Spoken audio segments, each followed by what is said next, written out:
Good evening, all. At the behest of my media consultant, I'm not just going to read my report, I'm going to do it with the help of visual aids. So here we go. One of the early things we recognised when we set up WinZero is that we needed to use technology where we could. As a result, we have widespread and active social media presence. We have an informative and constantly updated website, online management systems, including membership and emails, a Trello team management setup, and a Zoom account for meetings and webinars. We have also recently established an online Xero accounting system thanks to Oxley Partners in Barrel. As a result, in a relatively short period of time, we have been very effective in increasing the number of locals who are engaging with us to see what we do and what we say. This is entirely down to the efforts of Gai White, Barry Scott and Kirstine McKay, and my heartfelt thanks to these members. Just look at these numbers. We have a newsletter subscription of 430, we have website visitors of 50,000 page views, including a recent surge due to Frenchman. We have 475 Twitter followers and 490 Facebook followers. We also have a promotional video, thanks to Kirstine, which is available via our website. And we also have achieved over 130 members by the end of the financial year, which is quite a result from a standing start just over a year ago. On the strategy front, perhaps our most significant achievement was a navel-gazing one. In the early days of WinZero, a steering committee was set up with various working groups under it, and they presented us with over 40 possible projects for WinZero to implement. It became obvious that we were trying to run before we even learned to crawl, and were being swamped with ideas. Each of these ideas were meritorious in their own right, but we needed to cull and focus. We therefore ran a very successful and well-attended strategic planning workshop with able guidance from our members Nat Swainston and Rhys Proudfoot. The key outcomes were to concentrate on things we can do with our current funding and management capabilities, and to focus on 2 or 3 bite-sized projects to raise our profile and increase our membership, and finally to upgrade our fundraising activities. More specifically, we agreed that at least for the first year, the organisation should be divided into 3 key areas. Communication, education and advocacy being the main one, project development and management for those 2 or 3 bite-sized projects, and to upgrade our fundraising activities. To help with this, we are very keen to find 3 volunteers from our ranks to help us run each of these pillars. They would be actively supported by designated board members to enable them to get things up and running in a very short period of time. So please put your name forward for one of these roles, either to myself or to the incoming chair, Colin Todd. As part of our profile raising, a significant undertaking was a plan to gain charity and DGR status. On the recommendation of, and with the assistance of the Southern Highlands Foundation, we engaged Herbert Smith Freehills on a pro bono basis to help us achieve this. Thanks to Richard Crone, who worked tirelessly with Freehills over several months, we are now a registered charity. We are still awaiting the outcome of our application for a registered environmental organisation with DGR1 status. If this is achieved, it will not only raise the profile even further, but should also enable us to attract significant donations for our endeavours down the track. One of our early objectives under the advocacy pillar was to work closely with Council to achieve significant carbon emissions reduction in the Shire, following their climate emergency declaration. Since then, we have had a variety of engagements with the Council, including a so far unconsummated negotiation and MOU, with work still to be done in that area, several meetings with Council senior management and councillors, the instigation and population of the Climate Change Advisory Panel to provide input to Council's decisions on the environment, And we have 6 members on that panel, with Miles Lockhead, Lyndall Breen, Peter Borden, Greg Olson, Natalie Swainson, and Jeff Byrne.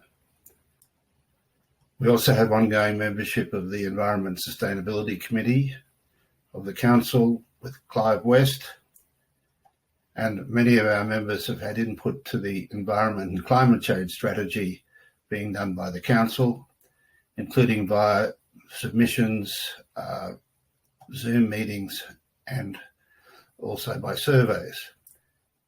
We still have a long way to go in the Council space, but hopefully with the Council under new management, we should make better progress in the coming year.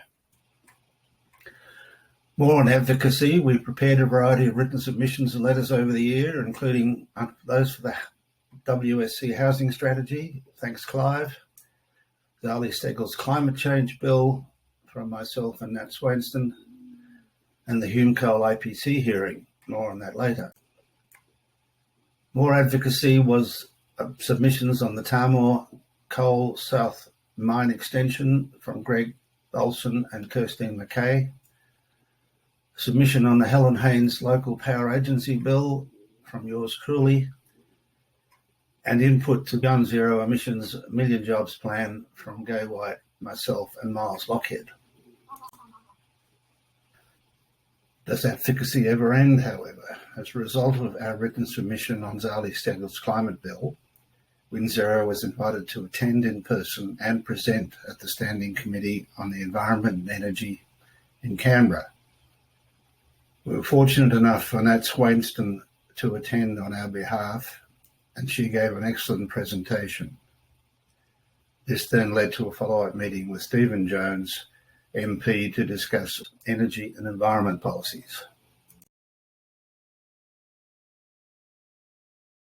But it doesn't end there. Your chair made written and verbal presentations to both the first and second IPC hearings on the Hume Coal project as part of the Coal-Free Southern Highlands team.